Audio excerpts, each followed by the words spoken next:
We are going to re-enter public session at 7:08 p.m. Next on our agenda is district goals. Our district goals remain the same: academic achievement and growth, financial prudence, and community engagement. And all our decisions are measured against those three goals. One of my favorite parts of our meeting is recognitions, and we have a few today. Dr. Riba.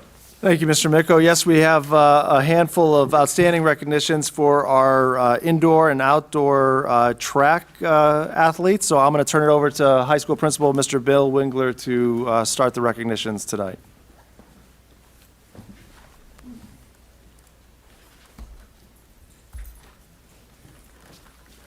Good evening. Excuse me. So I'm going to introduce the head track coach, but I just want to say real quickly, as a parent of multiple track athletes, I often feel that our sport gets a little disrespected sometimes.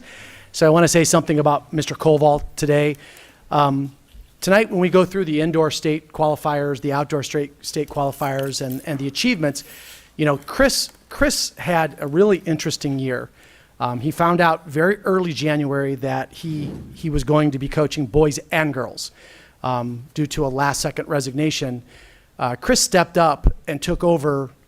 You know, this is a team, if you come out to the track in the spring, that has somewhere between 200 and 250 kids total. It is a small, actually not small, it's a large machine to run that team. And Chris picked up the slack when asked and did an absolutely amazing job at organizing our track program. And as a dad who met Chris about 6 years ago when my oldest daughter Sarah ran track, you know, and as a former track coach myself, I have been nothing but impressed by the ability Chris has to get kids to state, to get kids to be their best. He truly is one of the best coaches in Strongsville, and I'm really proud. Mr. Ziegler could not make it, which is my benefit, that I get to introduce Chris. So without further ado, I'm going to bring Chris up to talk about the indoor state qualifiers.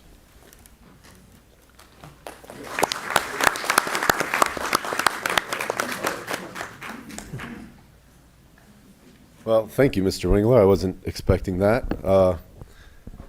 I disagree a little bit. I don't really think I do much of anything. They do all the work.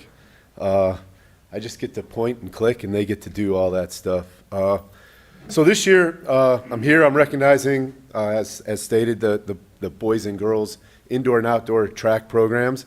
This is the first year that we are recognizing indoor track at this meeting, and that's significant. That just shows a little bit more respect that it is getting more recognized, and that's because it's just really big now. And we probably had over 50 boys and probably close to 50 girls competing indoors. We belong to an indoor league out at Spire Institute that consists of 4 different divisions of 8 to 10 teams. So there's about 40 teams that compete overall. And then we compete in 3 different meets on Friday evenings through January and February. That culminates in an all-star meet. And then of all of that, we have times that are logged, and the state then goes through and takes the top 24 times logged, and those kids get to qualify and move on to the state indoor championship. So this year we had a handful of kids qualify, and I'm going to go through, and as it always happens in the summer, and I think we've tried June and July and August, and it doesn't matter when we do it, someone's always going to miss. There's always a vacation. So we do have a lot of kids. Not all of them are here, but I'm still going to talk about each of them as I go through it. I'll just try to be brief with the ones that aren't here. So first up is Julia Isham. She qualified in the mile, finishing 12th of 20 with a time of 5:14:40. And I'll come back to her. I'll swing back to her in a little bit. Next up, indoor-wise, Sydney Wingler. So Sydney, you can take a little step forward. Are you recognized? Yes.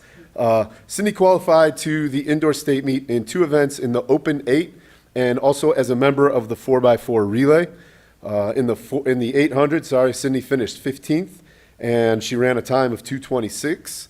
And then additionally, she ran a PR of 2:21 at the indoor all-star meet. So that was that precursor to the state meet. where she finished 4th overall. In the outdoor season, Sydney was a leader in the distance events, running primarily the 800s and the 1600s all season. As outdoor season progressed and a decision had to be made as to which event she would go into postseason, she ultimately decided to go with the mile. And Sydney ended her high school career at the regional finals, running a time of 5:07 in the mile. Now, I don't know if you know anything about track times, but I wish I could run a 5:07 right now. And that was her career best time. And she ended up finishing 6th. And top 4 end up getting to go to the state meet. But a 5:07 time is pretty incredible.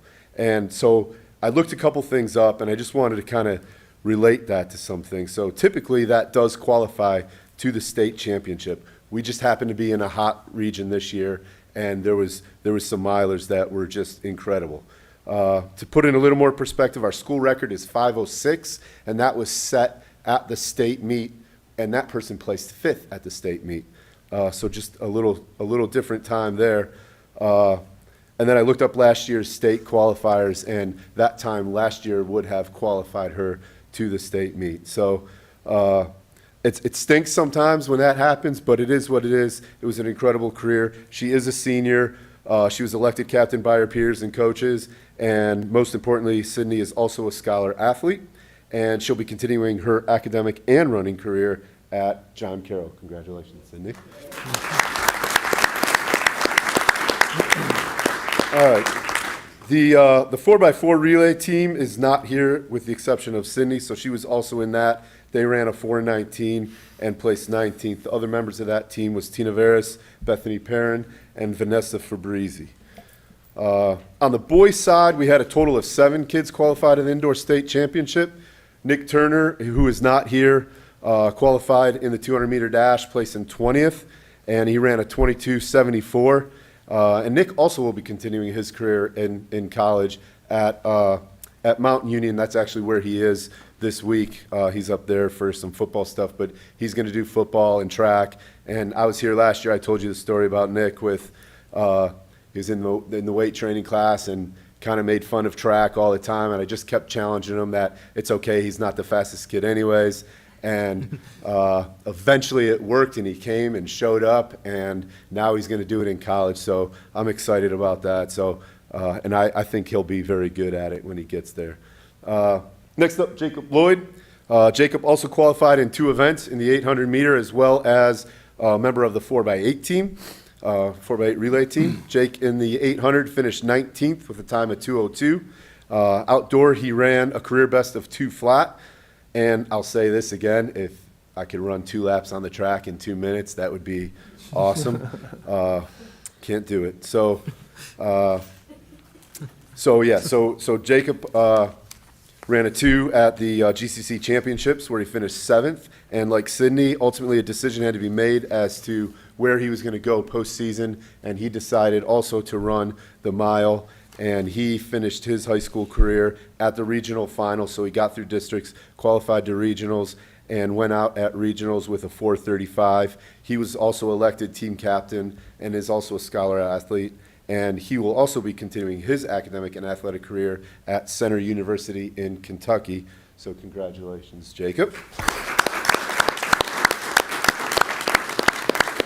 The 4x8 team, who told me they were going to be here today, but John is also here. So between Jacob and John, there was also Jordan Natitis and Joey Sanick, who qualified for the state meet. They finished 18th of 23. John ran all the distance events this year, from the 800 in the relays to the 2 mile, and he also had to kind of make a decision between the mile and the 2 mile at the end, and he decided to go with the mile. Into postseason. He concluded his high school career running his season best career, 4:22:63. That's really fast. At the regional finals, placed 6th. John was also a team captain and scholar athlete, and he was co-MVP on the distance side with Jacob. And then Joey and, who am I missing? Joey and Jordan were the other 2 guys. So congratulations, John. And then lastly, we had 2 guys as we always do, we seem to always find these high jumpers, and Mr. Reese and Coach Martin are incredibly good at developing them and making them incredible high jumpers, and they kind of have some ability that goes with it too.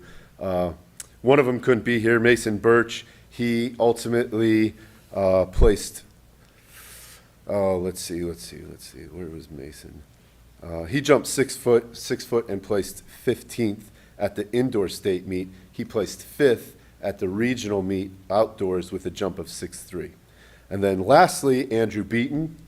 There we go, step forward. Andrew is our indoor state champion. He won the event with a jump of 6'7". That's a lot taller than me, if that gives you an idea of how high that is. That's really, really good in March. And like everything else in life, there are no real guarantees. And when it comes to the outdoor postseason, we could just say that Andrew chose to have a bad day on a bad day. And he did not move forward to the state meet. However, it does not diminish the career that he put together here in Strongsville as a Mustang. He was our 2022 field MVP. He scored 70 points. He only competes in one event. 70 points in one event is a lot of points. He has a career PR of 6'8" and competed at the Indoor Nationals in New York, where he jumped 6'7" and placed 3rd. He's a scholar athlete, and he's mastered his craft so much that he has decided to continue his academic and athletic career at Penn State. Congratulations, Andrew.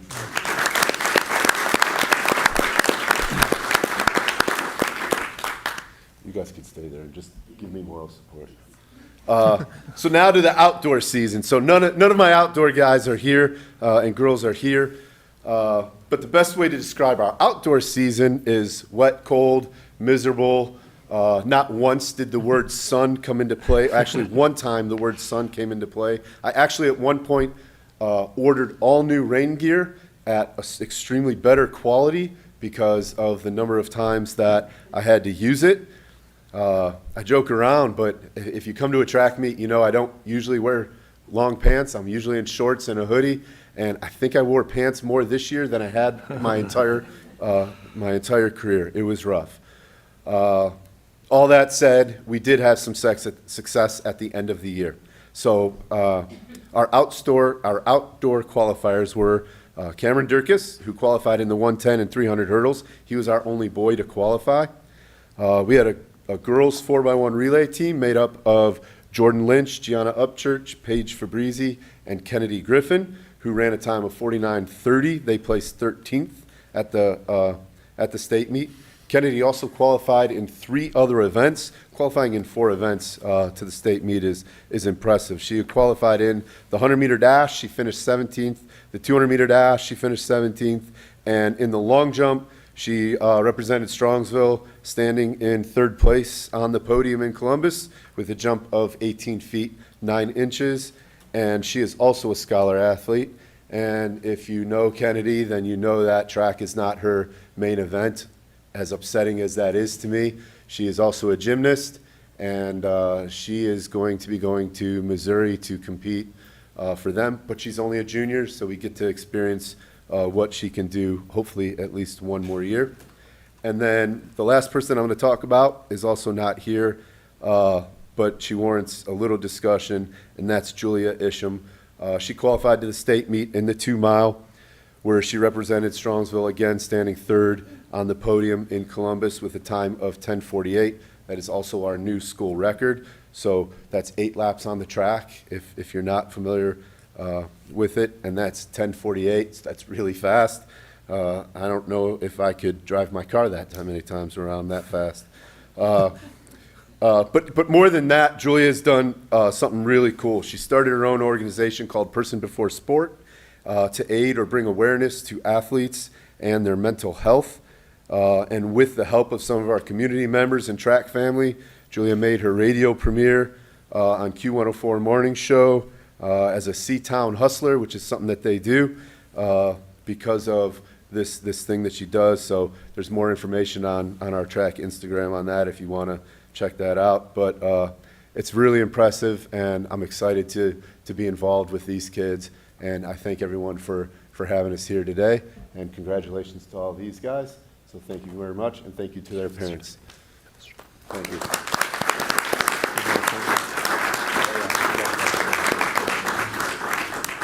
go first.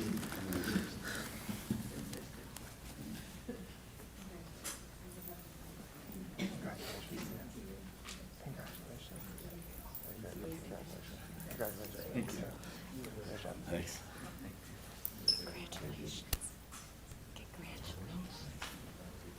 Congratulations. Congratulations. Congratulations. Congratulations. Congratulations, Chris. Thank you.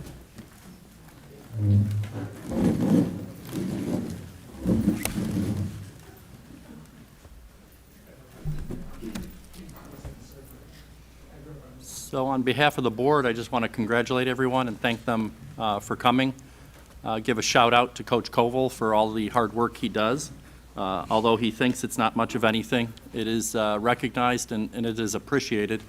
I do want to just share with everyone, one way we teach value to our young children is where we spend our time and how we spend our time. And it always makes me happy to hear examples of young people doing good things and doing smart things and spending their time well.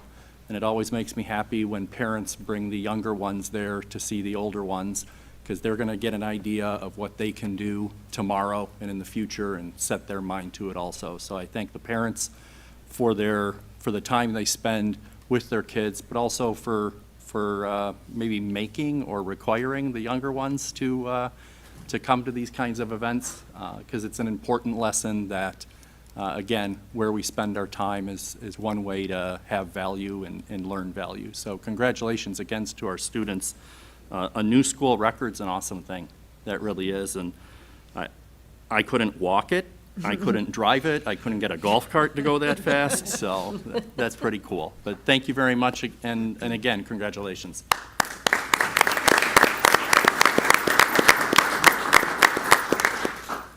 Mr. Mickle, before we go to public comment, if I could, we also would like to share with the board one of our new administrators we're recommending. So as the board knows, Jamie Bailey was a longtime teacher in our district, assistant principal at the middle school. Her career goal was to be an elementary principal, and sad to see Jamie leave, but we're thrilled for her career that she's going to be a principal for Brunswick, which led an opening for us at the middle school as an assistant principal. So I'm going to turn it over to Jenny Pelko to introduce our recommendation for our new middle school assistant principal. Thank you, Dr. Riba. And I'm just thrilled to announce our new assistant principal at Strongsville Middle School will be Brian Sispansky.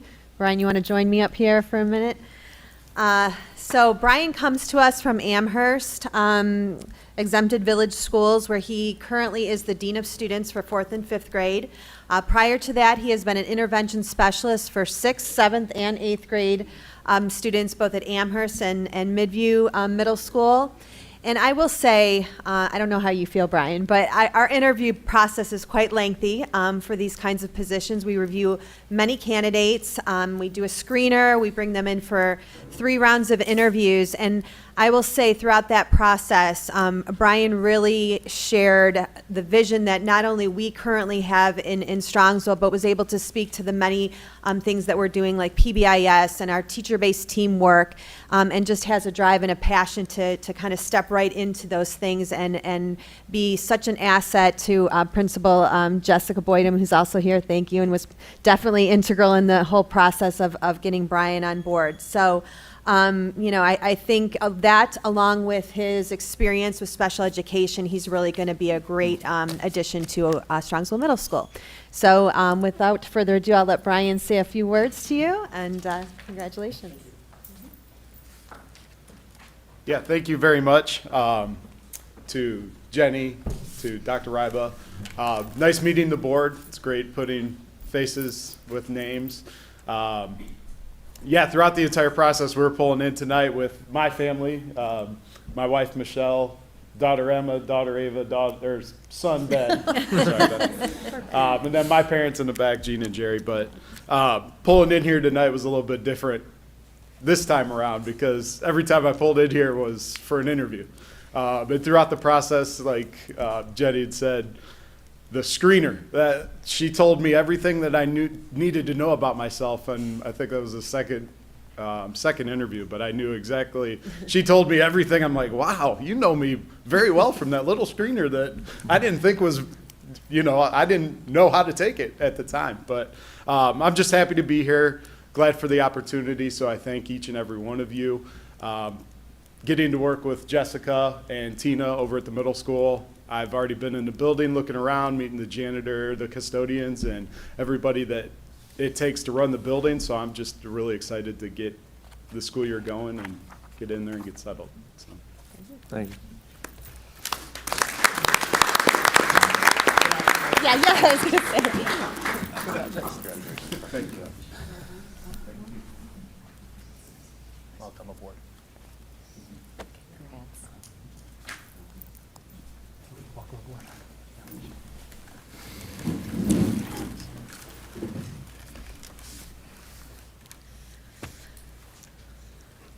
So welcome aboard to Brian. We're glad to have you here. It is really nice to meet your smiling family, and I can see Mom and Dad are awfully proud of you, and we are too. So congratulations. And Strongsville Middle School it's an important position, so we're looking forward to having you here.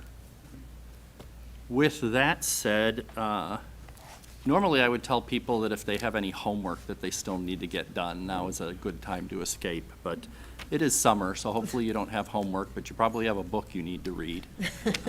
And it's a really nice summer day. So if you do need to escape, now's a good time to escape, and we're just going to take a break to set things up.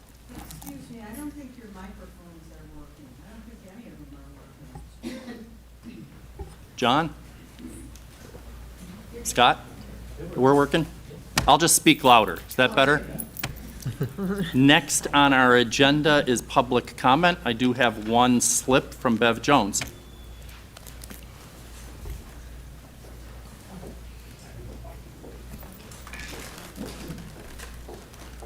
You know the drill, Bev. Name and address, and you have approximately 3 minutes. Beverly Jones, 15134 Camden Circle, Strongsville. And I'd like to say good evening. It is so refreshing to see our kids excel like they are. I love this. This is great. I bet you that have seen me before and heard my mouth know what I'm going to be saying tonight. I'm going to talk about CRT, critical race theory, right? No. DEI is what I'm going to talk about because it's diversity, equity, and inclusion. And I'll say I'm talking about this again, even though I called it CRT, but DEI is a little bit different, although it's the same. It's an expanded version of CRT. And this can be more insidious, poisonous, and dangerous even than what I've talked about before. So when I see DEI, red flags go off again. We're looking at some tilt towards historic grievances, gender and sexual issues, and other non-academic topics appearing in the classroom that should be probably discussed with parents at home and not with teachers at school. I just want to make sure that we're all on the same page, that we are here for the academic excellence and the sports. That's awesome. Excellence in our district. And when we see something crawling in that's not about excellence, that it's about division, we need to look at it and we need to fight it. Okay? Now, a few things I've been told from you. I've been told that there is no CRT or DEI in Strongsville School. Yet I have been able to share examples of assignments that focus on it. And I have more. But I only have 3 minutes. So, I've been told that you board members have the right to vote to reveal who supports and who rejects DEI. No such vote has taken place. It was my suggestion. It wasn't something, I'm not going to, complain about it, but I really wish you would. Let us know who's for this and who's not. I was told at the last meeting that our district did not renew the contract for the Diversity Council. And that made me think it was the end of it. But let me read from the Board of Education website, your website, our website, and it says this. The final meeting of the school year was on May 25th. Meetings for the 2022-23 school year will restart in August. That tells me somebody's going to be paying for this. And just a question. I did find that there was a student wellness fund, and I'd really like to have you help me look into this. Will this fund be funding the next push, the next diversity, equity, and inclusion push, the Student Wellness Fund? So I really would like to have an answer to that.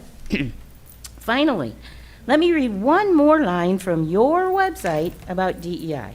And it says this: individuals who are a part of the Diversity Council are working to understand the needs and experiences of students, parents, staff, administrators, and community in relation to diversity, equity, and inclusion, DEI, to develop a shared vision for this work within the district and create a DEI strategic plan. So, please don't tell me it's not in the schools, because you're planning on putting these things into implementation. So please don't tell me that anymore. This summer, as you develop strategic plans and you put these things on paper and you put them out and you put them in the classroom, wherever you're going to put them, I would like for you to have them to focus on academic excellence, because that's what we have, and we want to maintain that. Please. And we all want academic excellence for our Strongsville schools. Thank you. Thanks, Bev.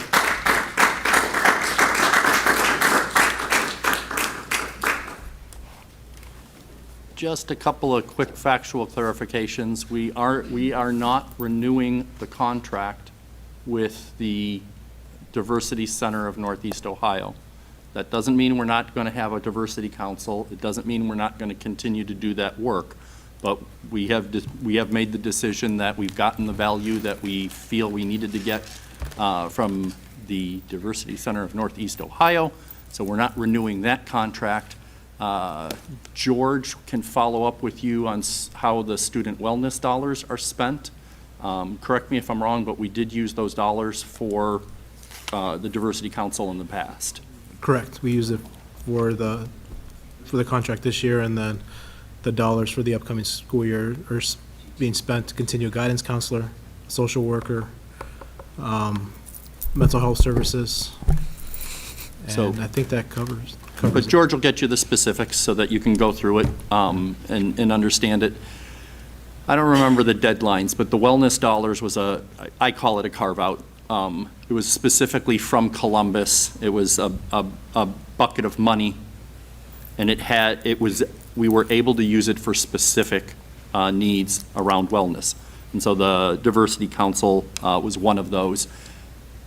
You're going to correct me on the details where I go astray, but they're now putting that all in the one bucket that we get from the state. So there won't be, is it next school year or the school year after? Well, it's this current school year that passed that it's no longer a separate fund, but the ones that came under a separate fund, we still had to use that fund to spend those dollars. They're And then we also- earmarked.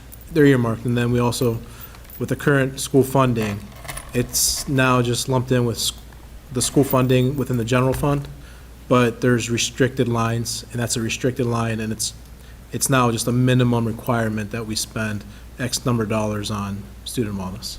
No. And I'm going to turn it over to Cameron for comments on plans for our Diversity Council for next year. Yeah, so first of all, it's important to be clear that I started the Diversity Council, I ran the Diversity Council, and we've had a consultant for this past year. We had another consultant prior that provided some professional development, Bev. So to answer your question as, if we're not paying the Diversity Center from Northeast Ohio to provide this service, then we must be paying someone. That's not accurate. You're paying me as a part of my job of what I do, a part of what in my role I've done is to oversee the Diversity Council. So at this point, there's no consultant that is being sought after or paid. We, as Rich said, we've utilized those services to help with the strategic planning work. That has gotten to a point where I feel my skill set will match to continue to lead that work forward in terms of the strategic planning piece of it. In terms of kind of where we're going next year, as I've shared, it's on the website as you've referenced and we've talked about, we have been working and taking a look at what are some vision statements for our school district, what are some goals, and so our focus next year will be on working on some of those strategies to help support. One of the piece of feedback that I would give you on your comments tonight and your comments in the past is you tend to overgeneralize certain things, such as, it started out as, I want to know in a vote for, or is the district implementing CRT? We've all said no. Now we're equating CRT as DEI. We've never said that we're not supporting diversity, equity, and inclusion in our school district. We've said we are not teaching CRT, which is a very specific focus point. And so we stand by that. We can't begin to bridge other terminologies to say, well, that's equitable or that equates to CRT. The other thing that I would encourage you, and for some of the members I think that are here tonight, they've been a part of our Diversity Council meetings. We've spent a lot of time talking about what does this mean for Strongsville City Schools. So what I encourage everybody to think about is reach out, ask, talk to me, participate in the Diversity Council meetings. They're open to everybody to learn exactly what are we doing in Strongsville City Schools versus what are we seeing in the news or afraid that other districts are going that may infiltrate in the Strongsville City Schools. So when we talk about diversity, and in the last meeting we defined what that means for our school district, it means that students and staff understand and respect one another's differences. For inclusion, we talked about that students feel valued, accepted, and heard, that they feel that they belong to as a member of our school community. And I think the one that concerns most people that I've heard about is equity. Because we have this fear that equity means we are going to create victims and victimizers, or we're going to create systems where everybody has a level playing field. But what we're saying is that students get what they need as individuals to develop their full potential. That doesn't say any race or religion or ethnicity is better than another or is given an easier road ahead than others. It's just saying, hey, we all come to this place to school with differences, and we're going to work to make sure that we give our students what they need so that they can reach their full potential. And that's the work that we're doing. So I would encourage you to get engaged with the work that we're doing so that we can base our comments and judgments on factual information of actually what's happening in our school district versus the concerns of what could happen. So what we'll be doing is I've shared with the board some of the draft goals that we have as a part of our strategic plan. I'll be sharing that with the subcommittee groups, and then over the summers, summer months, probably later in July, we'll put that on the website so the community can see. There'll be a feedback opportunity, and then we will move forward with that work from there. So, Mr. Micko, is there anything else that you'd The only thing I was going to share is anecdotally, I mean, right now those words are, there's a lot of disagreement over what the words mean. And you talk to one person, it means this. You talk to another person, it means that. I'll share the story that you related to us where we had some community members that were concerned, and it's fine to be concerned. They got involved, they came to meetings, and then sent Cameron an email and said it resonated with us that regardless of what those words mean for anywhere else, this is what those words mean for us in Strongsville and how we're going to approach them. And so I think the ideas that we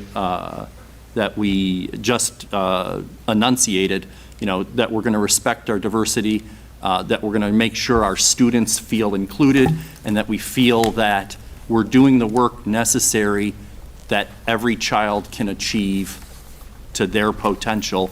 Those are things we all agree on. The students that we commended for their track and field accomplishments, those are the things we all can agree on, and we'll continue to work forward on that. But sometimes I think you just get caught up, and I get caught up on what do those words mean. Because you read one article in the news and it means this, and then you read another article in the news and it means this.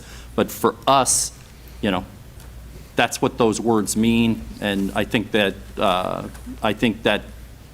what we've defined works And going back to that email at the end of it, that concerned citizen said, I respect what you're doing and I can support it and go from there. But at the same time, hold us to task. Keep getting involved, keep getting informed. When you have questions, ask questions, and hold us to task and make sure that what we're doing reflects the values for Strongsville. And Mr. Miko, one more thing I would like to add, and Bev, you made this comment, and it's a good comment in terms of, let's focus on academics. What I would share with you is, because of what's going on in society, and this, we have a diversity council, so this gets a lot of attention. We have public comments, so there is a feeling that we must be spending a great amount of time in our school district focusing on diversity, equity, inclusion, or social emotional learning. Academics is still 98% of what we focus on and do as a school district. This is an important part, but it's a small part of what we do as an organization. So I understand it can feel like it's a major focus based on, we have a separate committee for it.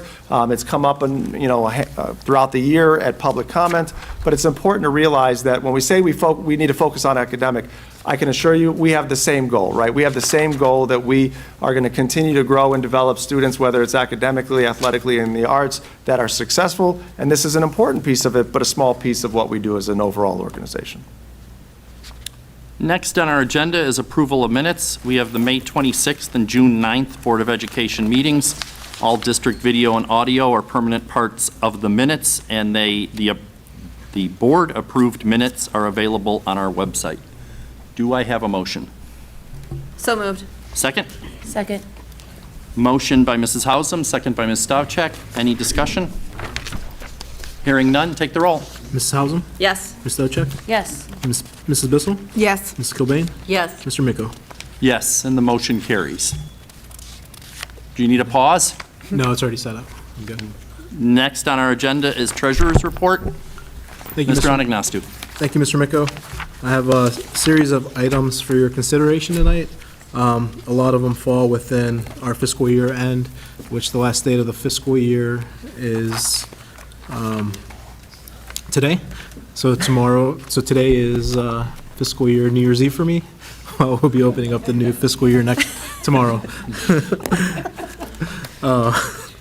So with that, I have the item A, the financial report for the month ending May 31st, 2022, which can be found in Exhibit A. With that, I also have our supplemental report, which is also posted on the website, which compares to how we're trending against the 5-year forecast. And since today is our last day of the fiscal year, we've closed down activity a week ago to prepare our final numbers. And knowing that, I prepared this report pretty close to the end of the fiscal year as it trends out the remaining months. So this is close to actual. There has been a few receipts and expenditures still coming in over this week that aren't included, but it gives us a good picture on how we'll end the fiscal year.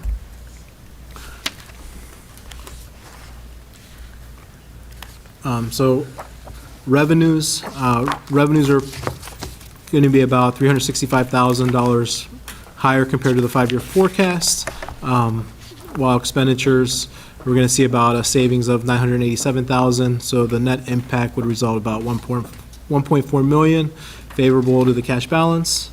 At the end of the fiscal year, in the general fund, projecting to be about $63.3 million cash balance as of June 30th. And it is, as stated, $1.4 million higher than the 5-year forecast. And it would generate an operating surplus for this fiscal year, revenues over expenditures of $9.2 million.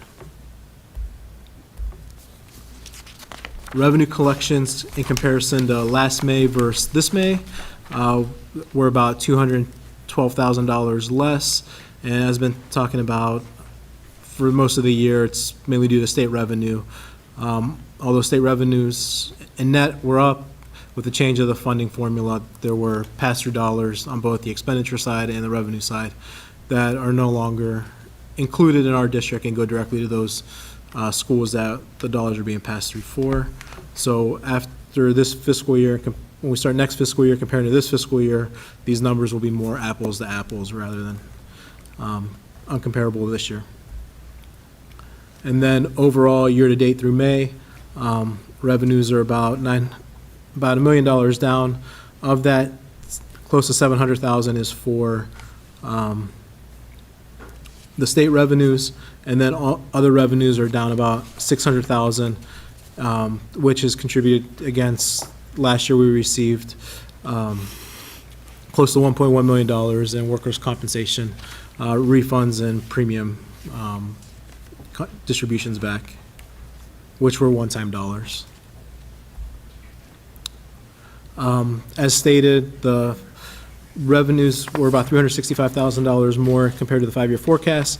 Majority of that is coming from the catastrophic cost reimbursement that we received in June, which in total, we received about $533,000. We had budgeted or forecasted $300,000, and last year we received close to $250,000. So a significant increase to what we received back as catastrophic cost reimbursements.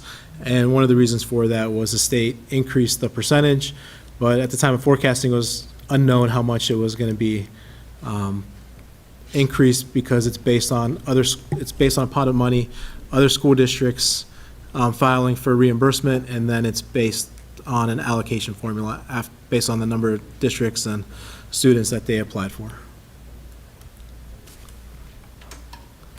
And then this represents 11 out of 12 months of the fiscal year, which is about close to 92% complete, and the forecast of the actual of the forecast is about 0.44% different. Any questions on revenues before go to expenses? Expenditures month to date. Expenditures were about $56,000 higher compared to last month. Netted against salaries and benefits were an increase of $182,000 for the month, while purchase services were down about $349,000, which again is compared to the pass-through dollars. And then overall expenses were about year to date, about $1.2 million higher. Salaries and benefits were about $2.6 million higher, while purchase services were about $2 million less. And the purchase services, again, it's the culmination of accumulation of the pass-through dollars that we no longer had to pay out. Throwing in June's activity, overall, salaries and benefits were about $19,000 less than the forecast, and purchase services and other expenses are about $968,000 less compared to the forecast, and it's primarily just unspent budget across various lines that nothing significant, but adding them all up, it just adds up.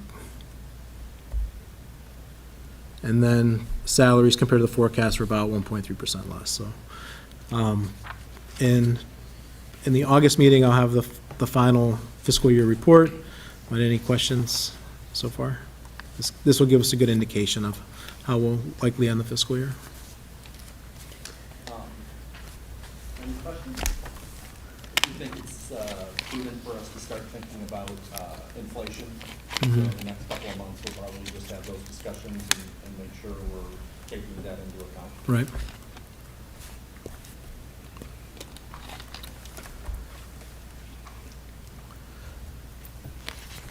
So moving on to Exhibit B, approval of new funds.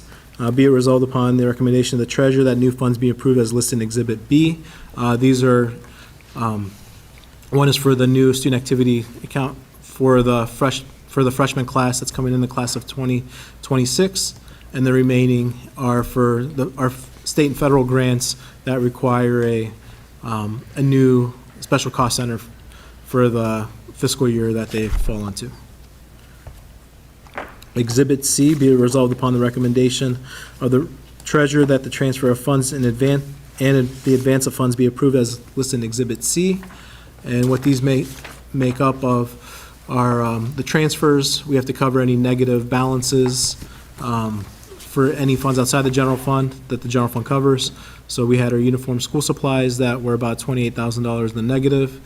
And then our termination benefits fund where we pay out separation payments as employees retire, and that fund doesn't have any revenues. It just relies on the general fund to cover it. Rather than paying out of the general fund, it doesn't fluctuate our per pupil expenditure, we can use this fund to pay those expenditures out of. Other transfers are from the general fund to the 004 Field Turf Fund.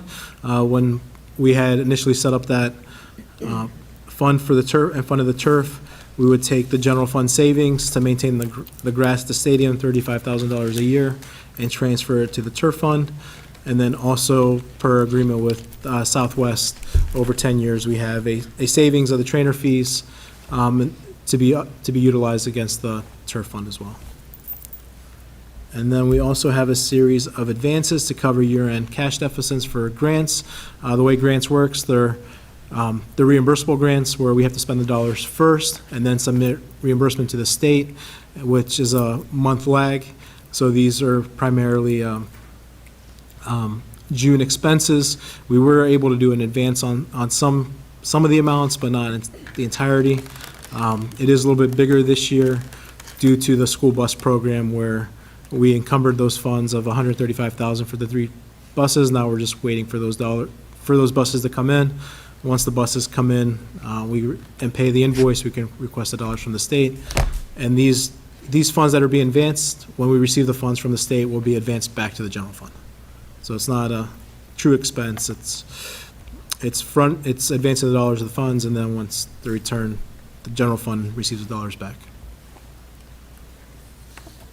Can we highlight the Title I EOEC, $4.91? Yeah, we tried to estimate that, and based on payroll, we had to do the estimate prior to payroll, so we were a little bit off. But the take-home message is every penny counts, and we count every penny. Right. And then item D, student activity program, uniform, school supplies, public school support, internal Rotary funds, and local grants proposed budgets for fiscal year '23. Be it resolved upon the recommendation of the treasurer that the proposed budgets for fiscal year '23 be approved as listed in Exhibit D, and these are all the student activity accounts and their budgets for the upcoming school year. Item E, amended permanent appropriations for fiscal year '22. Be it resolved upon the recommendation of the treasurer that the amended permanent appropriations for fiscal year '22 be approved as found in Exhibit E. As you'll notice, there's various changes to the exhibit. This is our final appropriation for the fiscal year. A lot of the changes is where we have to knock down appropriations to actual revenues and cash that are available. Item F, fiscal year '23 temporary appropriations. Be it resolved upon the recommendation that the treasurer that the temporary appropriations for fiscal year '23 be approved, which is found in Exhibit F. Tomorrow starts the new fiscal year, and we can either do an annual appropriation or a temporary appropriation. Historically, since I've been here, we've been doing a temporary appropriation. That'll get us through July, August, and September. We have to have the annual appropriations done by September 30th. The reason why I like a temporary appropriation is a lot of the hiring is done over the course of the summer. So it gives us opportunity to finalize hiring to see what our salaries and benefits will be, and then also finalize any contracts that we'll have. So right now, what I do with the general fund is salaries and benefits are at 50%, while supplies, materials, purchase services, and other expenditures are at 100%. And then in September, I'll present you the annual budget, and we have to have that approved by September 30th. Any questions so far? That was all of the fiscal year-end items. All right, so moving on to item G, hometown ticketing and event management software services. Be it resolved upon the recommendation of the treasurer that the board enters into a contract with Hometown Ticketing for ticketing and event management software service per the terms of the agreement found in the exhibit, which can be found in Exhibit G. Item H, the next two items will require a separate vote. Item H, food service management company contract renewal. Be it resolved upon the recommendation of the treasurer that the contract between Strongsville City Schools and Compass USA by and through its Chartwells division for the management of the district's food service program be approved effective July 1, 2022. The exhibit is an addendum to the RFP. The RFP in its entirety is on file within the treasurer's office, which can be found in Exhibit H. Do I have a motion? So moved. Second? Second. Motion by Mrs. Hausum, second by Mrs. Cobain. Any discussion? So we'll highlight that it is, we're going to continue with Chartwells. They've done well for us for the last 5 years, and we are going to make sure that they do well for us for the next 5 years, 1 year at a time. Correct. So it's a 5-year, so correction, they were with us the last 6 years. We had a 1-year waiver with COVID. Correct. But we had to go out for bid with an RFP process. As we talked about the last board meeting, we did that. Chartwells won the bid, and it's a 1-year contract with 4 renewals. So total 5 years, but each year we have to renew the contract. Any other questions or discussion? Hearing none, please take the roll. Mrs. Hausum, Yes. Mrs. Cobain, Yes. Mr. Miko, Yes, Ms. Stochek, Yes. and Mrs. Bissell. Yes. and the motion carries. And then the last one, resolution approving a school district plan pertaining to Emerald Woods. Be it resolved upon the recommendation of the treasurer that a resolution to approve a school district plan specifying the understanding and agreement by and between the Columbia Local School District Board of Education, the Strongsville City School District Board of Education, Pulte Homes, Ohio, and EWGD Development Group LLC regarding certain issues pertaining to the residential lots and single-family dwellings in the Emerald Woods subdivision in Columbia Township, Ohio, that are located in both the Columbia Local School District and Strongsville City School District per the exhibit be approved. Do I have a motion? So moved. Second? Second. Motion by Mrs. Cobain. Motion by Mrs. Hausum, second by Ms. Stavcek. Any discussion?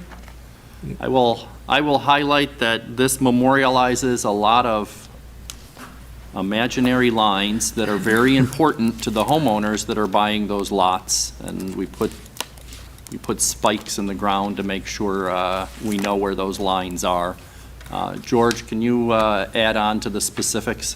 Yeah, so as we've been talking about in past meetings, there's a new development in Columbia Township where the old Emerald Woods Golf Course was. And a part of that golf course fell in the boundary lines of Strongsville City Schools. And that golf course was sold, a development is going in. About 600 homes will be in that development.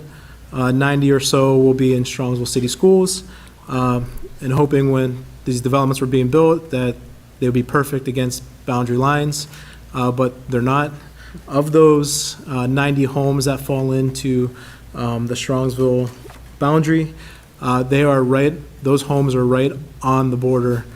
16 homes will be built right on that border, meaning that they'll be in both, part of that property will be in the boundary line of Strongsville City Schools, and the other part of that property will be in Columbia Township. So to avoid any confusion now and down the road, myself and Dr. Riba met with the superintendent of Columbia Schools and their treasurer, along with feedback from their board president, our board president, and working with our attorneys that to memorialize this, what we've decided, of those 16 homes, 12 of which are about a 50 to 55 split that are in Strongsville schools and 50 to 45 split that are in Columbia homes, that the homeowner can choose which district that they can attend school in.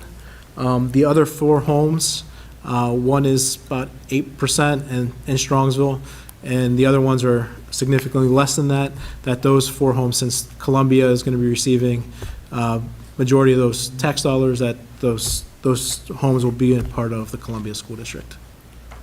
So that kind of describes Can I it's ask you something real quick? Did I hear 600 homes total in Emerald Woods? Not Strongsville, but 600 they're putting in there? that entire development, yes, Wow. it's about 600.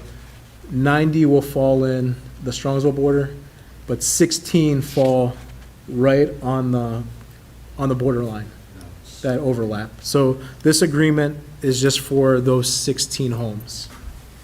Thank you. Yep. So the take-home message is if you're one of the 16, pay really close attention. If you're one of the 500 some odd that are fully in Columbia Station, that's where you're going to go to school if you have kids. You're one of the 80-some odd in Strongsville, that's where you're going to go to school if you have kids. I don't know if how much clarity we've provided, but we are providing clarity. Any other? Take the roll. Mrs. Hausum, Yes. Ms. Stochek, Yes. Mrs. Bissell, Yes. Mrs. Cobain, Yes. Mr. Miko. Yes, and the motion carries. Any other questions for George? Good job. Thank you. They would be out of turn, but George will talk to you after the meeting. Congratulations, George. Happy New Year. Thank you. Dr. Riba, Superintendent's Report. Thank you, Mr. Miko. A couple routine items. The first one is a contract with Right at School for service agreement for the 2022-23 school year. This is the provider that provides before and after school care at all 5 of our elementary buildings.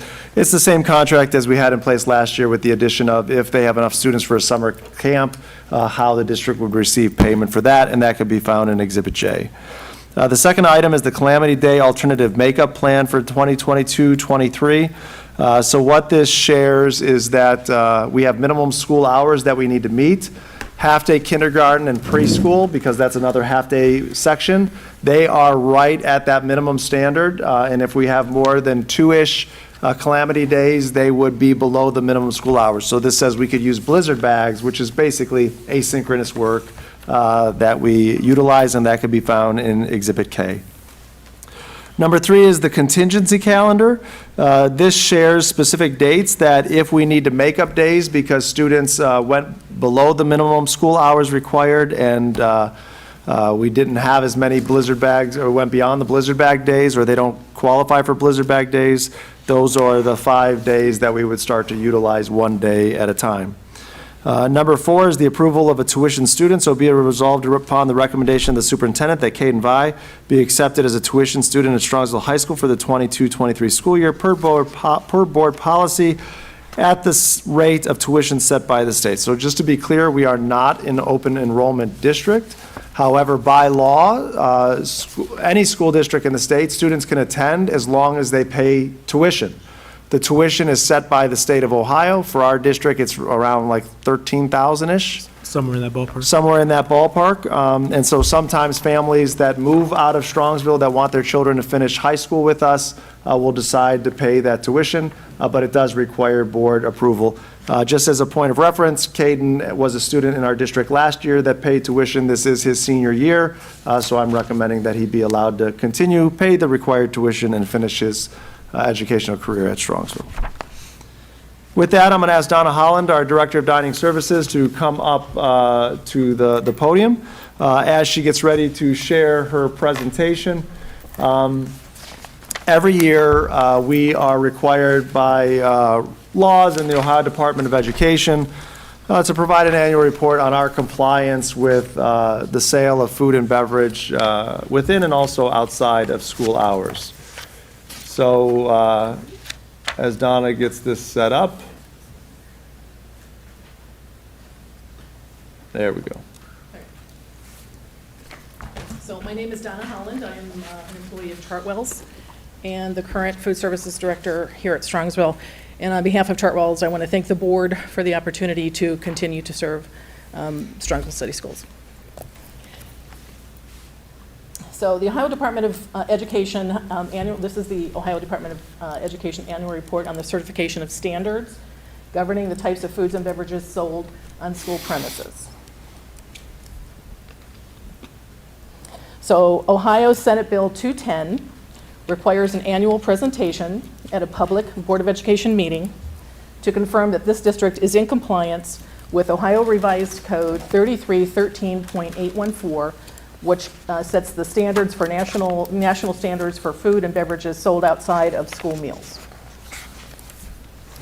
Ohio Revised Code 3313.814 requires each school district Board of Education to adopt and enforce nutrition standards governing the types of food and beverages that may be sold on the premises and specify the time and place food or beverage may be sold.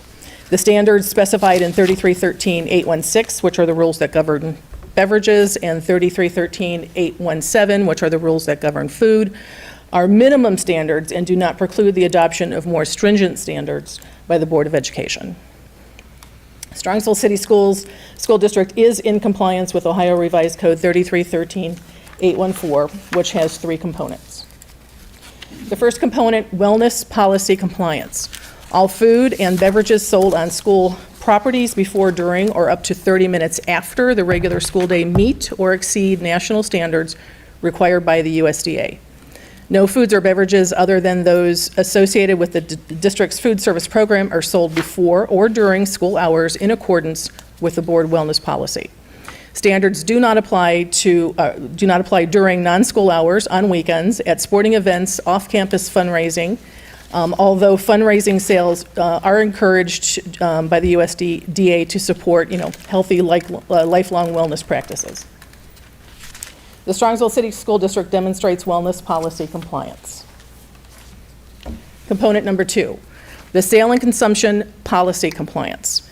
Before school, during school, and up to 30 minutes after the regular school day, no foods shall be sold to students at any location within the building other than the lunchroom, sales operated by the Food Services Department. Food sales to staff during the school day and to students 30 minutes after the end of the school day are the discretion of each school's wellness committee. And I will tell you that all items that are sold to adults in this district they meet the same requirements that are set for items that we sell to students. You can imagine keeping 2 sets of stock, how easy that would be possibly to get messed up. So everyone across the board is compliant. The Strongsville City School District demonstrates sale and consumption policy compliance. Component number 3, vending and school store policy compliance. All products vended or sold must be in compliance with the board wellness policy, time and place guidelines. No food or beverages are to be sold or distributed, which will compete with the district's food service program, which may result in fiscal penalties to the district. No foods or beverages shall be sold to students at any location before school, during school, or up to 30 minutes after the end of the school day. The Strongsville City School District demonstrates vending and school store policy compliance. I do want to say we don't have any stores here that sell snacks. Some schools do. We don't have any here. As far as vending goes, there are 3 machines over at the high school. One of them was not used all last year, appears to be inoperable. The other 2 were stocked with compliant beverages. And it's my understanding that they are managed by the student government and are on timers, and so there are no sales from the vending machines during school lunchtime, as to not compete with the food service sales. So just a quick review of the current environment in dining services. School year 22-23, we will go back to the customary free, reduced, and paid statuses. We will require families to fill out forms. Those forms have not been required for the past 2 years. Meal claims for 22-23 school year will be submitted under National School Lunch and School Breakfast Program instead of the Seamless Summer Option SSO, under which we've been operating for the previous 2.5 years under SSO. In a normal situation, Strongsville City Schools, because of the low free and reduced percentage, would not normally qualify to be part of the SSO program, but due to the waivers that were in place the last couple of years, we were able to take part in the SSO program and benefit from the higher reimbursement rates in that program. National School Lunch and School Breakfast offer lower rates. It was just President Biden signed on Saturday the Keep Kids Fed Act, which increases school lunch reimbursements by 40 cents and increases school breakfast reimbursements by 15, but 40 cents added to what, 15 cents added to what, we don't know what the rates are going to be for this year yet. Ohio has issued several flexibilities for the upcoming school year. They've issued 26. The ones I've listed here are only the ones that pertain to us. So number 3 through number 6 are for a regular operating school year. Non-congregate meals, we are able to send children to eat in different areas if we need be. The gymnasium or their normal rooms, if for some reason we would need to do that. We have waivers for parent and guardian meal pickup without having the child present. We have meal service time flexibilities in case we need that. And we also have, we can change our meal patterns from a serve or off a versa serve to a straight serve if we should need that as well. Number 7 is a waiver for the local wellness or for the school wellness policy that was just updated in April. And normally, without the waiver, we would have to assess that policy by the end of June. The waiver says that we don't have to do that this year, or likely we'll have to do it next year if another waiver is not issued. Number 16 through number 19, those are waivers that have been put in place in case there should be some sort of unexpected school closure for some reason. Number 25, is paid lunch equity. I think George is going to talk to you more about that, so I'm not going to go into detail. Number 26 is a waiver for carryover eligibility. In a normal school year, we would go back to the previous school year and pull the eligibility for the students into the current school year for the first 30 days while the parents are filling out their forms. But because there were no forms required last year, we have a waiver that we can go back to 2019-2020 school year and pull those statuses forward for the students for the first 30 days. So, Strongsville City Schools Dining Services and Chartwells. We are excited to expand our menus this year after being condensed for COVID for a few years. We will be offering more fresh local produce and more home-cooked items. We will continue to work to ensure ongoing compliance with all ODE and USDA regulation. And we look forward to a school year unaffected by COVID, but we do remain ready to address any issues that arise. Thank you, and may I answer any questions? Any questions for Donna? I have a curiosity, Donna. What's an RD? Registered dietitian? Oh, thank you. I know what an MD is. Now I know what an RD is. And can we find out about our inoperable vending machine at the high school and I can't imagine a out of order sign for the entire school year, but we can follow up on that. Yeah, there didn't appear to be anything in it for a good part of the year, so. And we're looking forward to next year, and thank you for everything you do for us. Thank you for the Appreciate it. opportunity. Thank you. Thanks, Donna. Unless there's questions on my section there, we'll turn it over to our operations manager, Steve Bruckner, with his report for this month. Steve?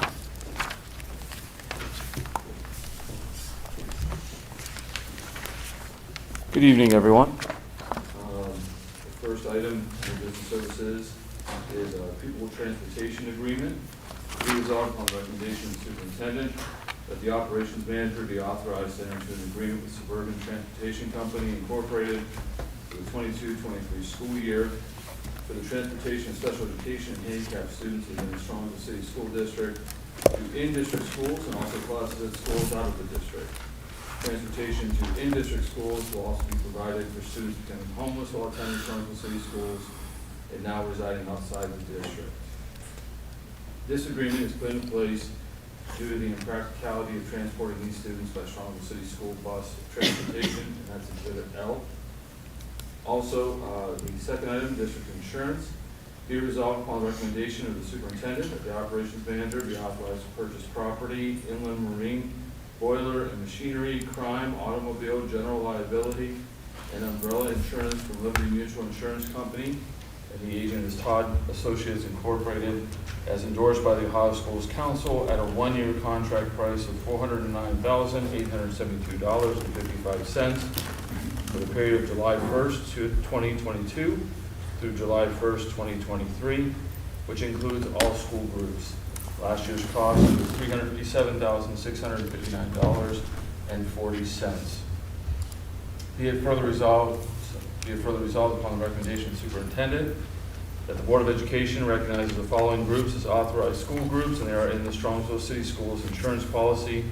It includes Strongsville Council PTA, Strongsville High School PTA, Strongsville Middle School PTA, Chapman Elementary School PTA, Kinsner Elementary School PTA, Moraski Elementary School PTA, Sarar Elementary School PTA, Whitney Elementary School PTA, Strongsville Early Learning Preschool PTA, Strongsville Early Childhood Preschool PTA, After Prom Committee, Strongsville Booster Club, the Athletics, Strongsville Hockey Association, Strongsville Music Boosters, the Choral Division, Strongsville Music Boosters, Instrumental Division, and Strongsville Education Foundation, and that is all found in Exhibit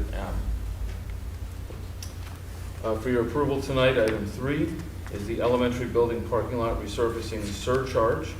Be resolved upon the recommendation of the superintendent, the Board of Education accepts the surcharge in the amount of $1,577 for the elementary building parking lot resurfacing project that was approved by the board on January 27th, 2022, and that is found on Exhibit N. Do I have a motion? So moved. Second? Second. Motion by Mrs. Hausum, second by Ms. Stavcek. Any discussion? George. Steve, what is the detail? The surcharge, and in the exhibit, there is an email or a letter from Vasco. The price of all of their materials, the base price has gone up to the point that they can no longer not offer a surcharge for work that even was, approved back in January. For my contacts there, they've never seen increases like they are seeing now. Just as a reference point, if we had not gone after and approved this work to be done in January, it would be $14,000 more right now. Same work, same materials, same labor, but just through materials, the cost of getting the materials, the cost of transporting the materials. If we were to go out, I shouldn't say today because that's misleading. If we were to go out about 2 weeks ago, it may even be more today, to be honest with you. That is how often it is changing with prices on raw materials, especially because we're talking about sealing and we're talking about painting oil-based products. And we all know when we go to fill up our car what's going on with oil-based products at this point. So while I tried my best to make sure that the surcharge did not affect us, I do feel like for the environment that we are in, for the price increases we are seeing, to pay this surcharge and not have to go back out to bid is in the best interest of the district and the tax money that we do spend. I have no other questions. Hearing none, take the roll. Mrs. Hausum, Yes. Ms. Stavcek, Yes. Mrs. Bissell, Yes. Mrs. Cobain, Yes. Mr. Miko. Yes, and the motion carries. The fourth item for your consideration this evening is food services steamer pans for Chapman, Moraski, Sorara, and Whitney Elementary Schools. Be it resolved upon the recommendation of the superintendent that the Board of Education approve the purchase of 4 Sterling steamers from Sterling Manufacturing LLC in the amount of $40,603 for elementary building kitchens, funding to be from the food services account, and that is found in Exhibit O. Do I have a motion? So moved. Second? Second. Motion by Mrs. Hausum, second by Ms. Stavcek. Any discussion? Are we going to keep the food warm? Yes. That's all I have. Any other questions? Please take the roll. Mrs. Hausum, Yes. Stavcek, Yes. Ms. Bissell, Yes. Cobain, Yes. Mr. Miko. Yes, and the motion carries. The fifth item under business services is a list of the gifts that have been given to the district, and they are as follows. The class of 1969, through their reunion fund, donated $450 to the Strongsville High School PBIS program. Dave Lenigan donated an Alexis electric piano, keyboard, and accessories valued at $300 to the Strongsville Middle School music program. The Strongsville High School boys and girls lacrosse teams donated 30 bears and 35 books valued at $812.50 to the district to be distributed among the elementary school counselors for use in supporting students. The Strongsville PTA Council awarded the following grants for the 2021-2022 school year. Chapman Elementary School received a grant to purchase STEAM bins containing materials used for hands-on STEM activities, valued at $475. Chapman Elementary School received a grant to purchase 1 game and 3 books for gifted students, valued at $100. Kinsner Elementary School received a grant to purchase 16 multicultural books for ELL students, valued at $180. Kinsner Elementary School received a grant to purchase a 2nd grade CSI virtual field trip to the Cleveland Aquarium, valued at $150. Moraski Elementary School received a grant to purchase books, board games, and other interactive toys and activities to supplement the elementary counseling program, valued at $280. The SECPTA donated a grant to provide an out-of-this-world tasting station, valued at $550. Strongsville High School received a grant to purchase dry erase German verb charts, a map of Germany in German, and a map of Europe in German, valued at $185. Strongsville High School received a grant to purchase a 3D pen set for the makerspace valued at $700. Strongsville High School received a grant to purchase Kellogg's Fun Pack puzzles valued at $30. Strongsville High School received a grant for journalism tripods, microphones, and lights valued at $415.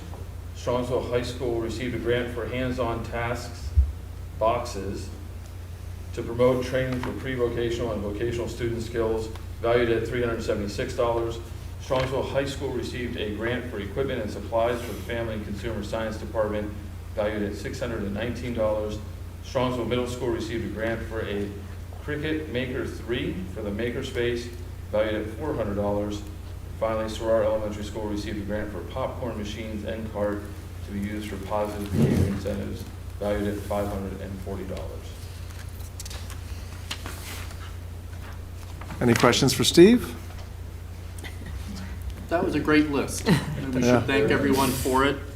I think it is really cool that the class of 1969 is giving back to the high school.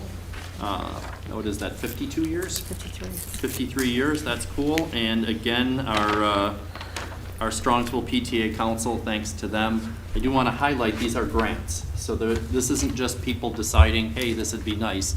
This is teachers saying, what things would I want in my classroom to go above and beyond what I'm already doing and address a need that those teachers see for their classroom. And we thank the PTA Council for stepping up to the plate and helping with that. Dr. Riba. Continuing on with curriculum, the first two items deal with student fees at the elementary and secondary level. So as I share with the board, every year we go through these fees with great detail, ensuring that they are necessary components of daily instruction for materials that students will utilize and keep. And then at the secondary level, where your fees are more based on the classes you take, they have to provide a rationale as to why those fees are necessary. So over the past few years, we've done a really nice job of limiting those as much as possible. At the 2022-23, elementary student fees can be found in Exhibit P, and the secondary fees can be found in Exhibit Q. Under number 3, be it resolved upon my recommendation that the affiliation agreement between Bowling Green State University College of Education and Human Development School of Human Movement, Sport, and Leisure Studies and the district be approved as presented in Exhibit R. Next is a RAS Plus license renewal that would purchase a 3-year license for RAS Plus, Vocabulary A to Z, and Learning A to Z for uses in grades K to 5. For a total cost of $91,135.80. This is a supplementary literacy resource of books that students can use and a variety of other online supports. Number 5, be it resolved upon the recommendation that the district pays to purchase a 1-year Lexia Core 5 Reading Power Up Literacy Unlimited license for grades K to 8 at a total cost of $71,400.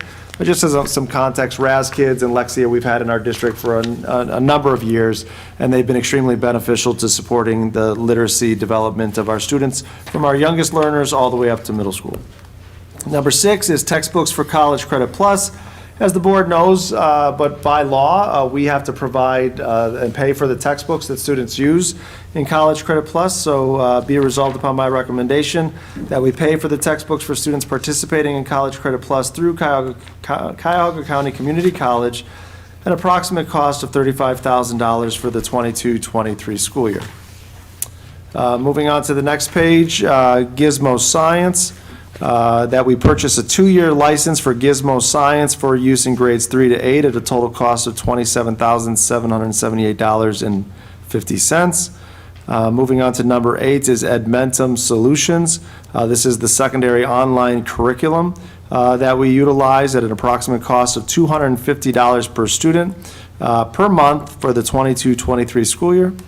Number 9 is for approval for an athletic training clinical internship, that the student teacher be placed for the purpose of this internship at the high school, assigned to Steve Pritchard for the months listed, and this is a student from Bowling Green State University. We do have 2 overnight trips for our hockey team for your consideration. The first is for the team to travel to Sylvania in a preseason scrimmage, November 4th through 5th. That's a Friday and a Saturday. They leave after school, and then they'll compete on Saturday. Transportation will be by the parents' vehicles, and expenses will be paid by the Strongsville Hockey Parent Association. The second overnight trip is for the team to travel to Columbus and participate in the Chiller Thanksgiving Classic Hockey Tournament, November 25th through 27th. A tournament fee of $1,200 will be paid by the district athletic fund. Transportation will be by the parents' vehicles, and all other expenses will be paid by the Hockey Parent Association. Any questions on the curriculum items? Dr. Riba, I just wanted to ask, the RAS Plus and the Lexia, do students have access to those at night and on weekends, or is that just during the school day? Nope, they have access to it 24/7. Great. The RAS Kids is pretty much used as you see fit. Lexia, sometimes there will be, you can go ahead, but there's a teacher component that's also part of that, so sometimes teachers will share, hey, I'd like you to keep pace with in school, but you still have access to it. And I think you can use it in the summer, too. Yeah. Any other questions? All righty, moving on to the student services reports. So I am not going to read every resolution. I'll highlight some of them. Basically, what these are, unless different, these are annual agreements for students that have disabilities that need an alternative placement to best meet their needs. And these are just with different groups, or different placement facilities. So the first one is with Solutions Behavioral Consulting. Again, this is for the 2022-23 school year. This one includes extended school year to provide consultations for students and consultation and training for staff. In the behavioral intervention services as shown in the exhibit. This is not a placement, this is a contract that we have with a company that comes in and provides support to students with behavioral needs. So that can be found in Exhibit S. Now this is where we get into some of the placements for schools. So the number 2 is with the Educational Service Center of Northeast Ohio that we enter an agreement to utilize their positive education program for the upcoming school year as can be found in Exhibit T.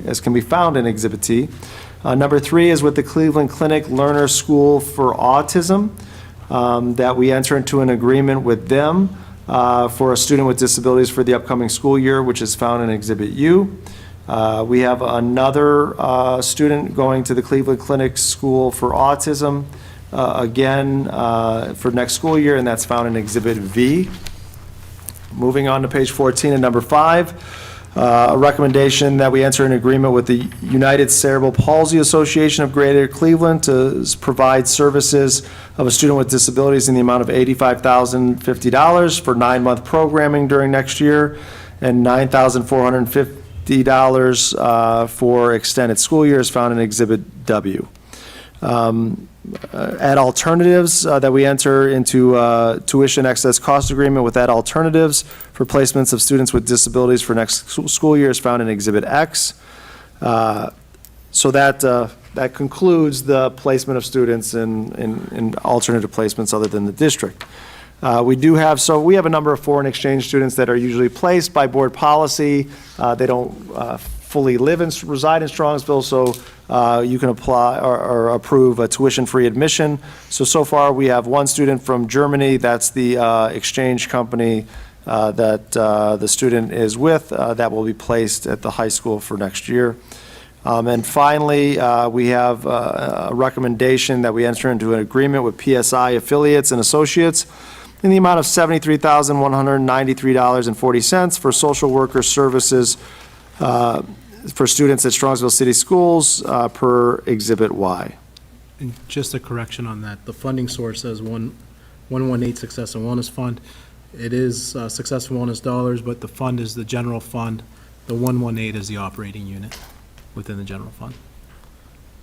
So it's general fund, just to clear that. Okay, thank you, George. Any other questions or on student services? All right, with that, I'll turn it over to our Assistant Superintendent, Jenny Pelko, with the Human Resource Report. Jenny? Thank you, Dr. Riba. Under Human Resources this evening, I have many items for your consideration. Starting with E1, we have a resignation of a certificated staff member, resignation for a non-certificated staff member. Under E2, we have the retirement of a certificated staff member. Under E3, appointments for administrative staff. I know you met Brian earlier this evening, but I do want to recognize Nicole Hackman as well. She previously was an administrator at our high school, has served most recently at our middle school as an English teacher, and she's going to become our interim secondary curriculum supervisor at the middle school. And she wanted to be here this evening, but she just got home from Germany, taking a student trip over, and she, I excused her. I said, that's okay, because I think right now it's like 1 a.m. for her. So she stepped in and helped out with that trip, so we certainly appreciate that, and we certainly appreciate her stepping into this role. She brings not only administrative knowledge, but also such deep curricular knowledge in the areas at the both middle school, having the experience there, and even from being at the high school. So she's going to help lead us and help work on professional development with us, which is going to be a huge help to Aaron and to myself, and to our high school and middle school buildings. Continuing, we have appointments for certificated staff. We have appointments for our non-certificated staff, appointment for home instruction tutor. Continuing under E3, appointments for certificated athletic supplemental contracts, non-certificated athletic supplemental contracts. We have appointments for extended school year services, appointments for Kids Link summer program, for our non-certificated staff, appointments for our kindergarten readiness assessment consultants, appointments for our summer learning staff,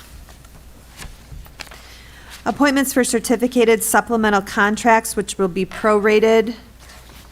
And under this item, Mr. Micko, I do need to make a change from the floor. So we have Carla Ganem, who's recommended as a team leader for the middle school. She will be replaced by Mary Jo Ray. And then we also have Kevin Weir. On the following page, Kevin Weir as a team leader for middle school will be replaced by Brian Wilson as a team leader. So there were some just last minute changes. Continuing, appointments for non-certificated supplemental contracts, appointments for certificated supplemental contracts paid upon completion. Under E4, changes in status for non-certificated staff. Under E5, a contract recommendation for certificated staff. It's a continuing contract. Under E6, salary placements for our administrative staff and salary placements for our leadership staff. Under E7, a stipend for a resident educator coordinator, stipends for our teacher-based team coaches, stipends for our technology coaches, stipends for our webmasters for next year. And under E8, security services in collaboration with our Strongsville Police Department. This allows us to provide security services to our buildings for next year and continue that service that we've had in place now. Under E9, we have substitute rates for certificated staff. And then I also have an addendum. So continuing here under E3, we have appointments for certificated staff. Appointments for certificated our English language online services that we were able to provide this summer for many of our EL learners. Appointment for certificated supplemental contract. This one was just an oversight and not added to the original list, which was in the regular agenda. Under E4, changes in status for non-certificated staff. These are reductions in force. And changes in status for non-certificated staff. And finally, under E10, we have one unpaid leave of a certificated staff member for a parental leave. And I believe that concludes my report, unless you have any questions. I wasn't listening. Can you start over? The one thing I would like to add, Jenny talked about the security services agreement that we have every year that just gives us the authority to have police officers rotating throughout our buildings. We are finalizing an MOU with the city and the police department in terms of SROs that will be full-time at the middle school and high school next year. It's been a challenge over the last few years with police officer shortages and staffing needs. So that will be, the MOU will be on the next agenda, as well as a comprehensive discussion about school safety. This is something that we're there annually, but if we want to evolve that, this is something that we can do, and we'll start that conversation at July 14th. And that naturally is on everyone's minds. Sure. So it's good timing to start doing that work. And then the last item is technology, which we do not have any items, so that concludes my report. Any follow-up questions for Cameron? Next on our agenda is report on Polaris Career Center. Mrs. Bissell. Yes, we did have a June meeting, and it looked a lot like this one, where there are lots of personnel and kind of things, just general business to take care of over the summer. But I do want to draw your attention to two things, and one of them was Polaris was graced with the presence of David Yost in June, on June 11th. He presented them with the award. It's the Ohio Attorney General's Star Training Center Award. This award recognizes outstanding training programs across the state based on student success, employment, and community police department support. Polaris is the only training center in Northeast Ohio to be awarded this designation. So this was a big deal, and David Yost was here himself to present that award. So there was a nice ceremony. In the middle of the day on June 11th, I had the pleasure to attend and meet David and hear him talk about the award and the great work that Polaris is doing. So I just wanted to point that out, that Polaris continues to achieve in career prep. And there was a big discussion about, there's a seal. So if you ever go over to Polaris now, you'll see a seal. So congratulations to Bob and Ernie, who led that program and applied for this award. So congratulations to them. And then the second note is Camp Discovery. They held their first Camp Discovery, and that's for middle school students for the first time, I think, in about 5 or 6 years. So they're kind of getting their feet wet again to renew the program. And so what that entailed was June 13th through 16th, they had students in a variety of programs for about 2.5 hours, 4 days in the morning. So it was a little mini camp. One of my sons had the pleasure of attending, and he did the CSI, the crime scene program, and he brought me, they were exploring how things decompose. So they couldn't use humans, so they used the chicken. This is truth. So Why not? brought me home pictures of this chicken being decomposed over the week, and so I got my share of that for now. But he had a great time. He went with some of his buddies, so I would encourage parents of middle schoolers to check it out again. The cost is very reasonable. It was $60 for the week this year, and lots of opportunities. They have cooking, they have CSA, they've got build your own backyard games, they've got automotive, they've got salon, hairdressing, you name it, they have it in terms of career pathways. So that was a lot of fun and very successful, and I know it's on the docket for next year. And there is no July meeting, so I will not have a report again for you until August. That concludes my report. It's great to hear that Camp Discovery's back. I know a lot of people enjoyed it over the years, and it first was paused to do the remodel, and then the pandemic interfered, so it's good that it's back. Our board report on legislation. Haley, did you have any updates? The Ohio legislature is on recess. They won't be back until after the election. We have a primary election on August 2nd, and many of our schools are used as voting or polling locations. So please make sure to vote on August 2nd and in the general in November. And that concludes legislation. Board liaison reports. Laura, do you have city council?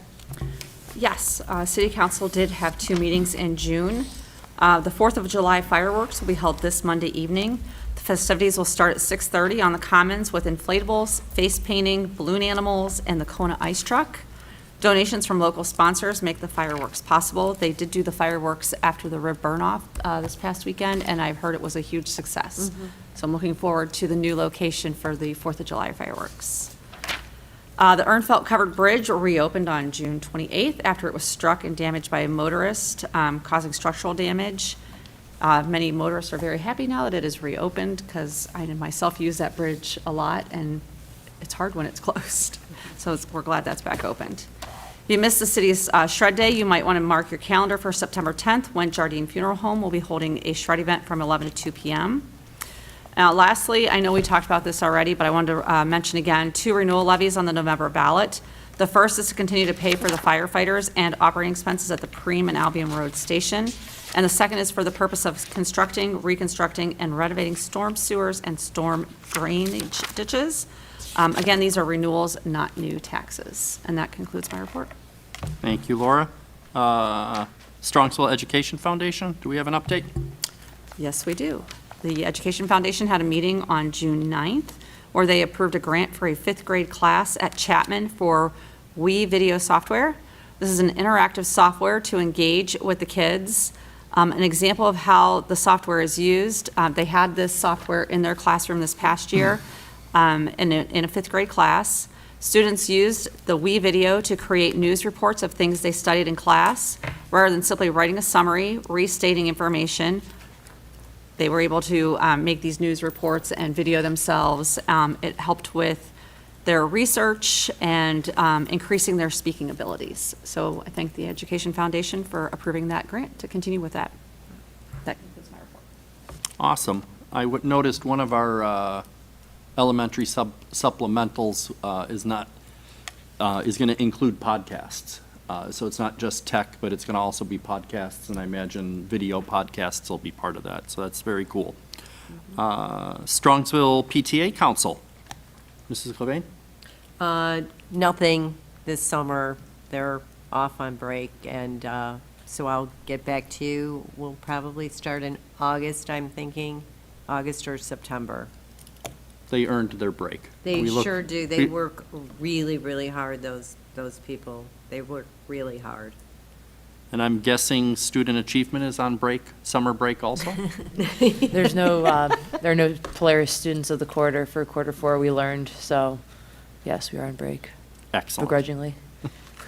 Board committee reports. Finance committee? Yes, the Finance Committee met last week. We met and discussed creating a cash balance policy. The committee was in favor of this, so we will have further discussion at our board retreat in August. We also discussed the potential need to increase our lunch costs at elementary and secondary levels. I think that's what Donna was referring to when she mentioned the paid lunch equity. So that will be on our board agenda in July to discuss. Correct, as an agenda, or as a discussion item. As a discussion. And then if we need to take any action, the plan is to have it on the first meeting of August to take any action. And that concludes that report. Thank you, Laura. Facilities committee? We did meet 2 weeks ago on Tuesday, and we had, it felt like 2 weeks ago. We did meet last week on Tuesday. We did have a report and an update on our demographic study and went through the numbers and had the opportunity to ask some good questions and get some good information on where we're predicting enrollment to head over the next 5, 10, 15, 30 years. So that's important, and we'll continue that work. And I will place a shout out again. We do need some new members for the Facilities Committee. So I would suggest looking at the calendar and attending a few meetings. And then if you think you can be impactful and helpful to the committee, we'll figure out a way to get you to join. And our next meeting is to be announced. Business Advisory Council. Do we have an update? Our next meeting is October 7th, right? Yes. 7:30 a.m. Yes. Here. Kudos to you for planning ahead. I know. And Looks like they we're the are only also one. looking for people. Excellent. Looks get like we're the only involved. committee that's planned ahead so far. Next on our agenda is consent calendar. Action by the Board of Education and adoption of the consent calendar at this point of the agenda means all items appearing in the agenda with asterisks are adopted by a single motion unless requested otherwise. Do I have any otherwise? Hearing none, we do have a few corrections. The first correction is Student Services, section number 8, PSI affiliates. That will be paid for from 001 General Fund, Control Account, Success and Wellness Fund. And page 21, E3, Carlum Ganem is not the team leader at Strongsville Middle School. It'll be Mary Jo Ray. And on the next page, Brian Wilson will be the team leader at the SMS. I can read handwriting. Any other discussion? Hearing none, please take the roll. Missed Oh, I didn't do motions, did I? I was gonna say, I think I missed the motion. There's a reason you missed the motion. Do I have a motion? So moved. Second? Second. Motion by Mrs. Hausum, second by Mrs. Cobain. Any further discussion? Hearing none, please take the roll. Mrs. Hausum, Yes. Mrs. Cobain, Yes. Mr. Miko, Yes, Ms. Stochek, Yes. Mrs. Bissell. Yes. and the motion carries. Next on our agenda is superintendent's timely information. Cameron, how quick can you be? Oh, very quick. So put it out in my parent update for those looking for school supply lists. They are on the website. If you're just thinking, get used to what you've bought in the past, we did go through these. We did look at things that we thought was no longer necessary on school supply lists, like Clorox wipes and Kleenex. We did take a look at things that we thought was necessary that we as a district provide, and so there should be simplified lists, but those are on not only the main website under Find It Fast, but as well as every building. And again, as I put out there, you will not see one for the high school because of the complexity of all the unique courses. They will share that with the first week of school, so there's nothing critical to start with. Also, as a reminder, as Donna put out there, we do, for students to receive free or reduced lunch services for next year, we do need those forms completed. The new form for the next year will be live on July 5th, so next week. And you can go to payschoolcentral.com to complete that application. And in my various parents' updates, there's instructions to help you complete that application. And as you're checking out Pay School Central or other communications you've received, please remember if you have past fees that are still owed, that you can pay those over the summertime. And there's a web address that you could pay those. Again, those have been in my parent update. And we are just about a couple months away from the start of the school year. So those dates are up there as a reminder. So that concludes my timely information. Thank you, Cameron. Next is board policies. We have a number of board policies on third reading as listed. Do I have a motion? So moved. Second? Second. Motion by Mrs. Hausum, second by Ms. Stavcek. Do we have any discussion? We'll share that all of these are routine. They are updates to make sure we're compliant with either federal or state law. They're all reasonable and well supported, and I thank the policy committee for their work getting them ready. Any other discussion? Please take the roll. Mrs. Hausum, Yes. Ms. Stochek, Yes. Mrs. Bissell, Yes. Mrs. Cobain, Yes. Mr. Miko. Yes, and the motion carries. Next on our agenda is Board of Education Other. First, I have a resolution to approve an agreement for employment of Cameron M. Riba as Superintendent of Schools of the Strongsville City School District. Be it resolved that the Strongsville City Schools Board of Education approves an agreement for employment of Dr. Cameron M. Riba as Superintendent of Schools of the Strongsville City School District for the period of August 1st, 2023 through and including July 31st, 2028. Do I have a motion? So moved. Second? Second. Motion by Mrs. Hausum, second by Mrs. Cobain. Any discussion? I will share with the community. It does mean Cameron is employed next year, but we're getting a jump on it, and we're going to extend that contract from 2023 through 2028. It will provide continuity to our district. It will provide assurance that we will continue to get better every day and work hard at what we do. And I will share that Cameron earns it through hard work, and we appreciate that, and we're excited about this contract. Any other discussion? Hearing none, take the roll. Mrs. Hausum, Yes. Mrs. Cobain, Yes. Mr. Miko, Yes, Ms. Stochek, Yes. and Mrs. Bissell. Yes. and the motion carries. Congratulations, Cameron. Thank you. Next, resolution to approve an agreement for employment of George K. Anagnostou as treasurer of the Strongsville City School District.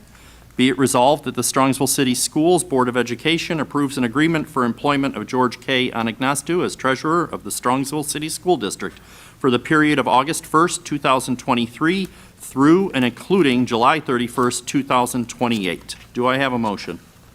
So moved. Second? Second. Motion by Mrs. Hausum, second by Ms. Stavcek. Any discussion? I will repeat that George is working for us next year, and this will continue that contract through July 31st, 2028. And again, George earns it through hard work and impact for the district, and we're excited to have that impact through July 31st, 2028. Thank you. Any other discussion? They're eager. Please take the roll. Mrs. Hausum? Yes. Ms. Stochek? Yes. Mrs. Bissell? Yes. Mrs. Cobain? Yes. Mr. Miko? Yes, and the motion carries. We're going to do it again. Congratulations, George. Well, thank you. Thank you to the board and the community. Any other Board of Education others? I will share that July 4th is coming up, so please make sure to celebrate with your family. Meeting notification and date change. A regular Board of Education meeting work session will be held Thursday, July 14th at 7 p.m. in this room. And the annual board retreat will be held Monday, August 1st at 6:30 in the, we're going to audible that, and it will be at Polaris Career Center in room 200. 201. In room 201 at Polaris Career Center. This is a change of date and location. The change of date is to accommodate calendars, and the change of location is to accommodate the Board of Education getting this room ready for the elections the next day. We do not have reason for executive session. So we're going to cross that out.